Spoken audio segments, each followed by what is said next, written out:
Hello and welcome to Airheads, a not-so-serious look at the serious business of royal rumours, gossip and gowns. I'm Tom. And I'm Maeve. And this week we've got some info about Virginia Giuffre's civil suit against Andrew that we'd kind of been waiting for. But we also got some more details about Andrew that totally, well, for me anyway, came out of the blue. Yeah, a lot of Andrew to talk about this week. It seems like the past 2 weeks have just been this kind of torrent of disclosures and revelations about Andrew that I, as you said, hadn't seen coming and maybe could have lived without knowing. Yeah. Like, for instance, we watched the ITV documentary Ghislaine, Prince Andrew and the Paedophile. Incredible name. And in it, a former royal police officer makes the claim that Andrew has 5 teddy bears and soft toys that he needs to have placed in specific positions on his bed every night. This was, like, absolutely wild. Apparently, this teddy collection includes 2 hippos and a black panther.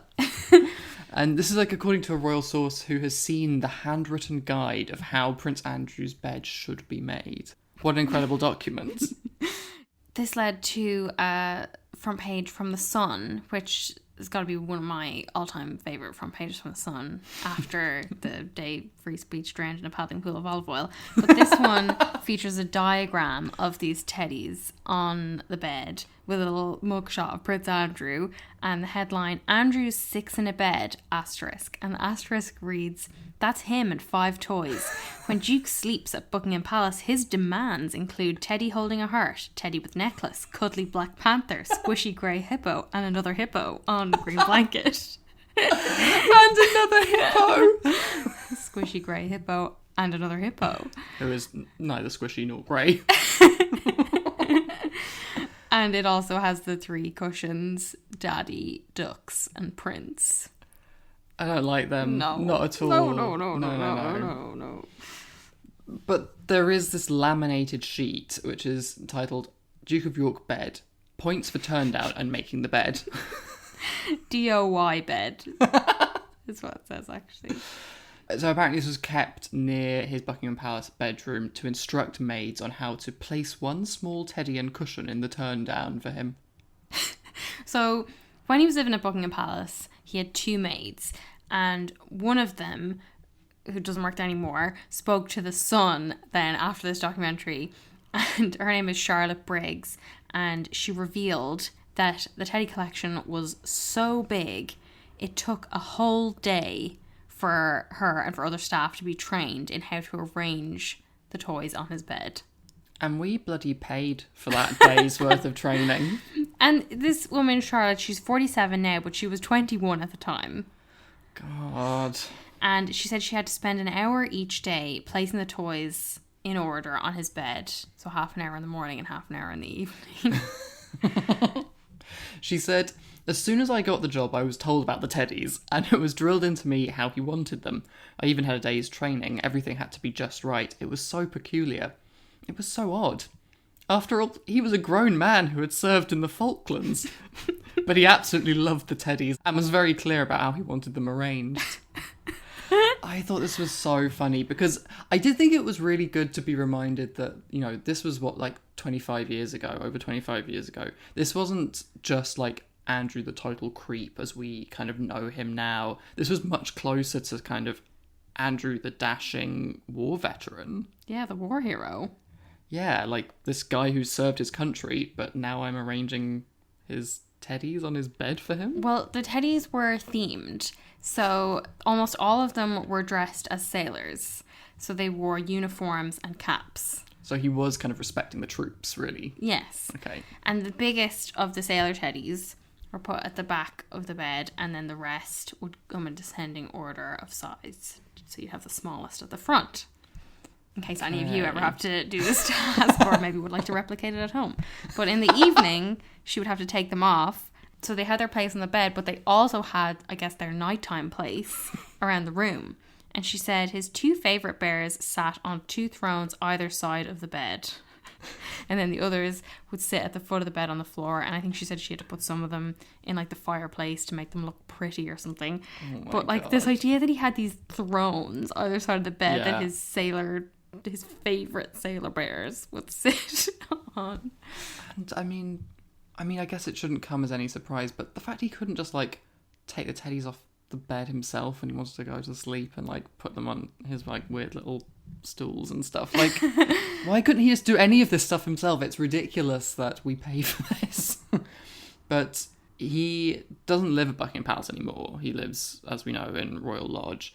But The Sun has heard from sources that his demands remain just as strict as ever.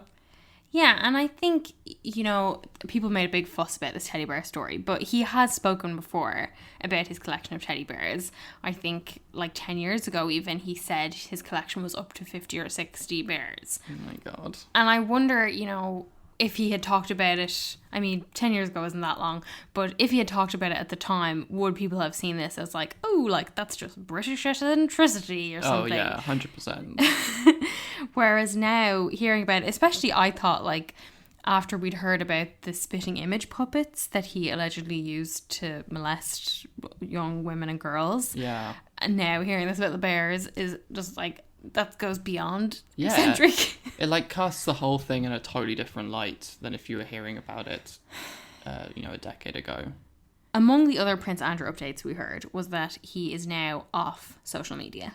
I mean, I would also leave social media if it got out that I had loads of teddy bears all over my bed. I think I would have left social media in November 2019.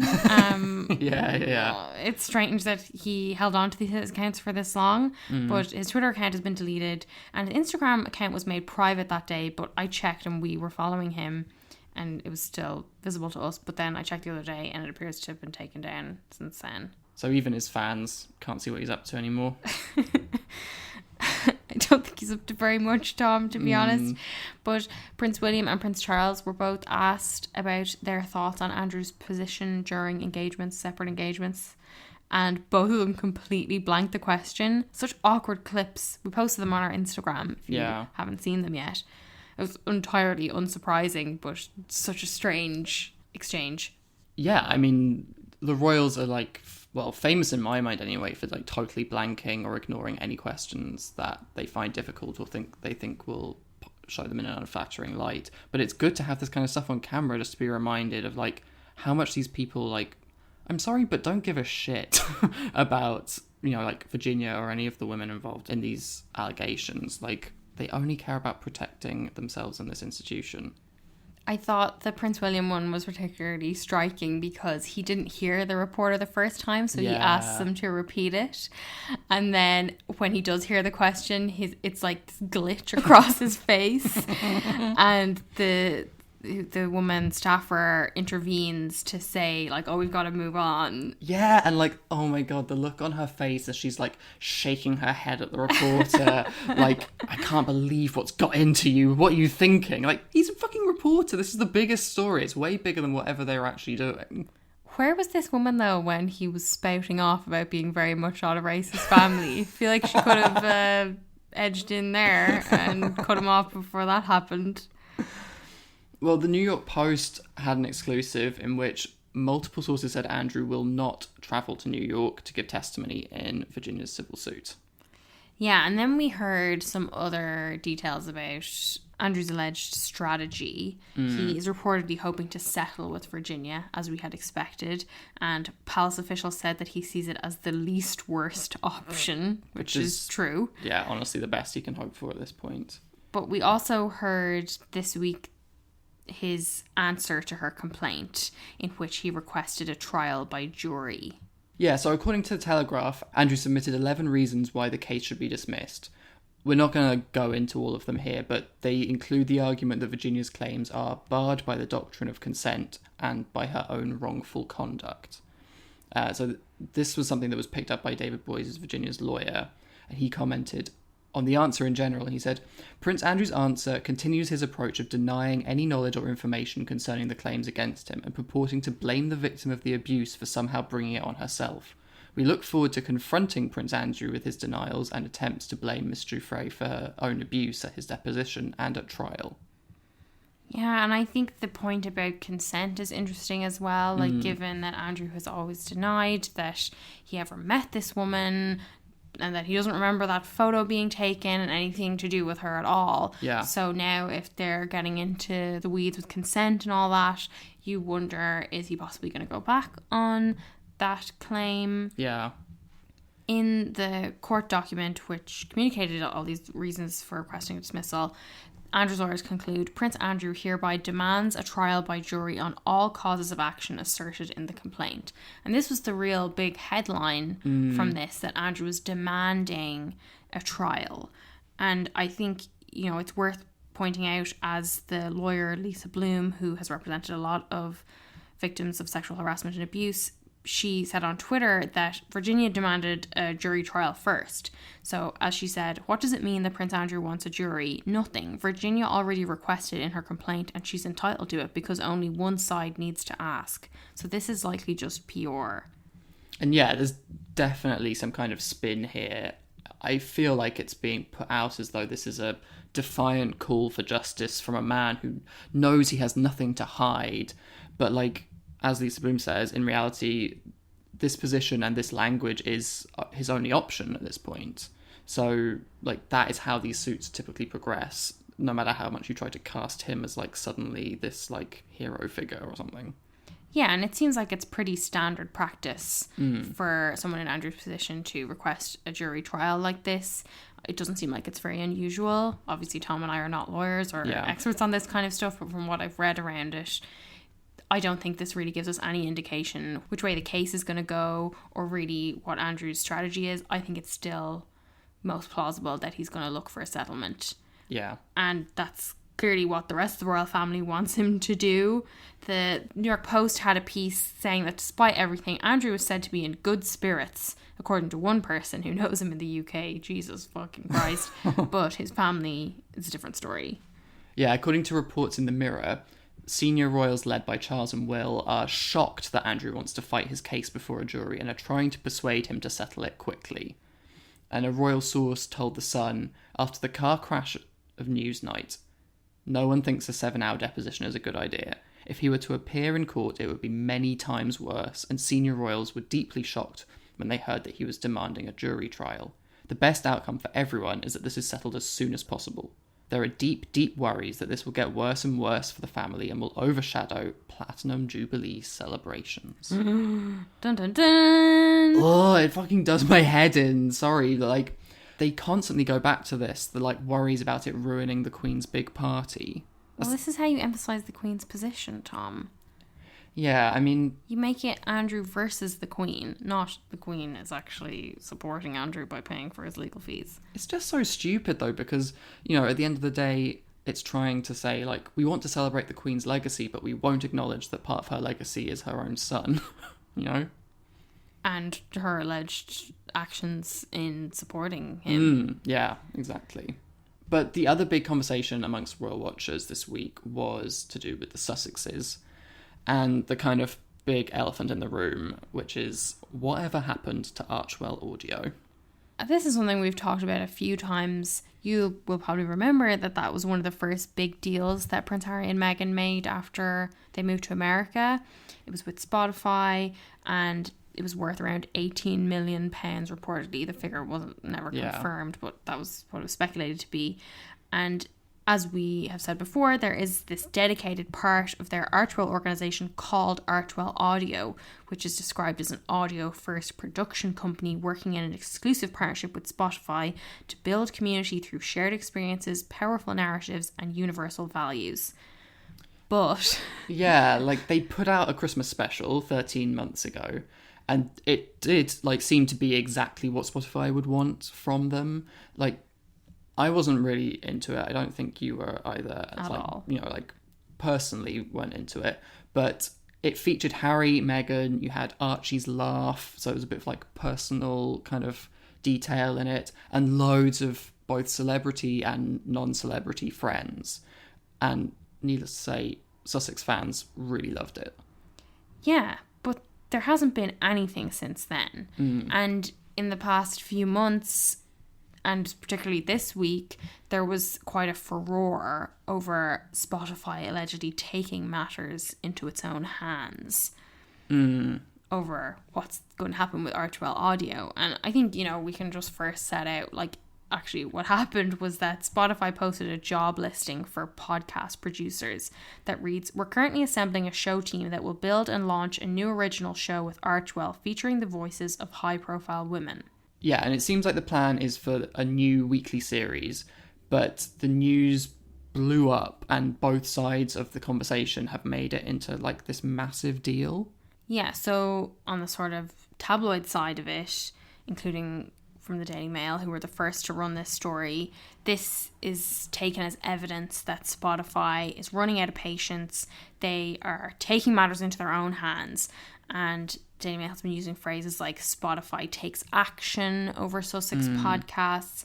And I think language like that would lead a reader to assume that there's some kind of legal action or possibly a financial repercussion at stake here, which doesn't seem to be the case at all. Yeah, there's no indication of that. And I think the language that they're using isn't technically wrong, but it does feel like it's in bad faith. And I definitely think it's listing some job ads totally out of proportion because, we don't really know what's going on here behind the scenes. But, on the other side, you have the really staunch Sussex defenders, and they're massively going out of their way to excuse the lack of content produced by Archewell Audio. And this argument that I don't really buy into, where they lump the podcasting side of Harry and Meghan's work in with the Netflix production deal. And they're saying that the timelines are similar for producing a feature-length documentary or an animated series and a podcast. It's not true that it takes the same length of time to do all of these things. We're not saying, and we've never said that podcasting is easy, but if we can do a weekly podcast, which we used to do, and now a fortnightly one, just from our flat without a team and without a professional studio, then Archewell Audio definitely could do that as well. And I'm sure people would say, Harry and Meghan will put a lot more work and research into their podcast, but they also have a team to help them do that. Yeah. And I think I would anticipate that people would get very cross with us for mentioning this. But I think if, for example, it was Prince William and Kate Middleton who had announced a podcast and then 13 months later had only released one special in which they barely featured, I think people would view that very differently. Yeah. And of course there are extenuating circumstances here with Harry and Meghan. In that 13 months, Meghan had a miscarriage. They also had Lilibet. Yeah. And of course we can understand how those things can affect your desire and capacity to make a podcast. But still, 13 months is a very long time. Yeah, and, that is why you have employees and, and that's why it's important to have, I suppose, very good ones, which they do. They made hires specifically for the content and podcasting side of Archewell over the last year.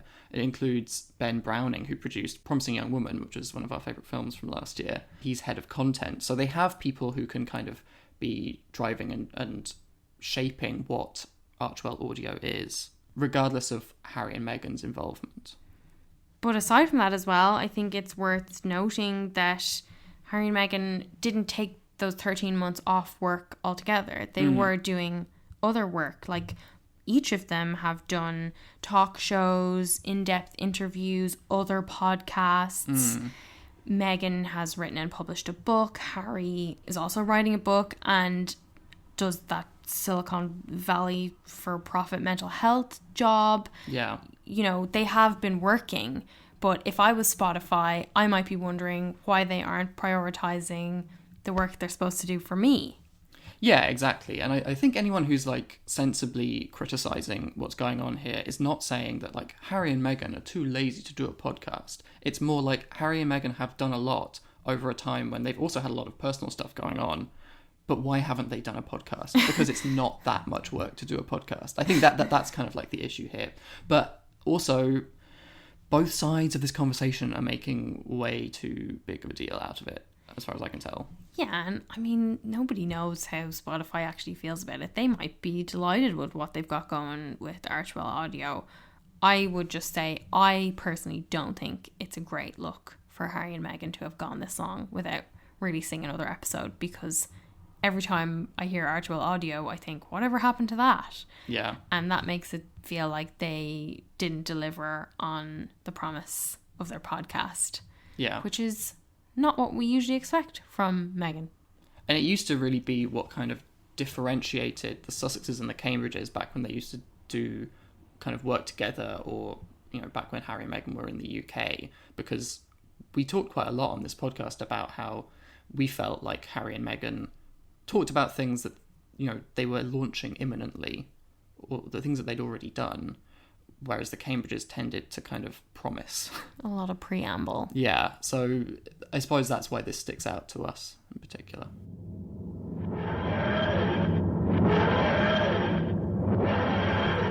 We are recording a little bit of an extra update on Sunday because the Archewell Foundation has released a statement.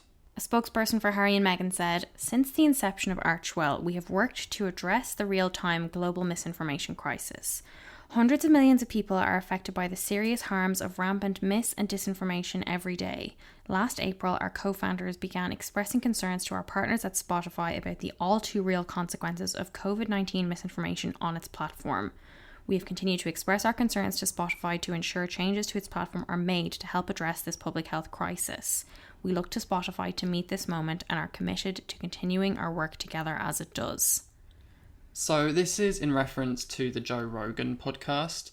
You probably have seen that over the past week, both Neil Young and then Joni Mitchell have removed their music from Spotify in protest against COVID misinformation on Joe Rogan's podcast. Yeah, you might remember, I think we talked about this before, when Prince Harry previously spoke out against Joe Rogan's comments about vaccines last May when he appeared on Dax Shepard's podcast Armchair Expert. And Harry said Joe Rogan should just stay out of it and that with a platform comes responsibility. So for some people, this Archewell Foundation statement answers the question of what's behind this big delay on podcast episodes. But for others, I think they maybe see it as a convenient excuse for the delay. I mean, I'm not totally convinced by this explanation. And I think part of it is that Joe Rogan's podcast has been running for many years. It moved exclusively to Spotify in September 2020, which was 3 months before Harry and Meghan even signed their deal with Spotify.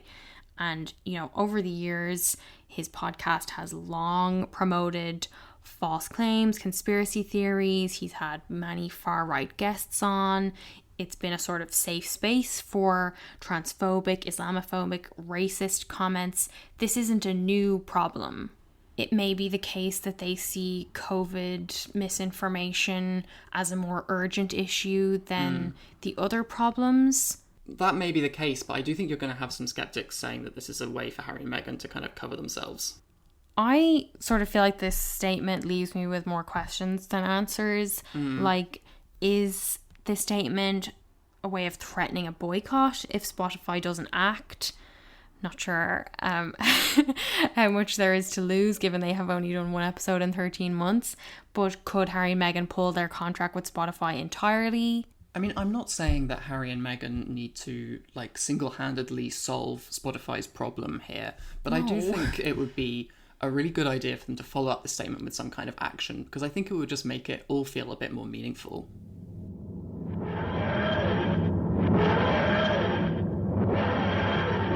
Next weekend, it will be the Queen's celebration of the Platinum Jubilee. However, Tom and I will be going away, so we're going to need to work out how and when we're going to cover it. Yeah, because I mean, I'm sure there will be stuff that we want to talk about it, like, you know, will we be seeing an appearance from Harry, and if he comes over, what members of the family is he going to be hanging out with? Like, we've had all this stuff this week about, like, him spending more time with Charles, or Charles wanting him to come and spend some more time so he can make sure he doesn't do an excoriating takedown of Camilla in his upcoming book. But, you know, all of that... That was a very illuminating fear. That's what Charles is most worried about. But yeah, so we should be getting stuff like that from whatever happens over the Platinum Jubilee weekend. But we will probably be talking about it after our holiday. So we will see you in 3 weeks. Until then, thank you so much for listening and take care of yourselves. Bye. Bye. I'm afraid I've not been quick enough to get to the phone before it went off to take your message. If you do have a message, please leave it and I'll get back to you as soon as I can.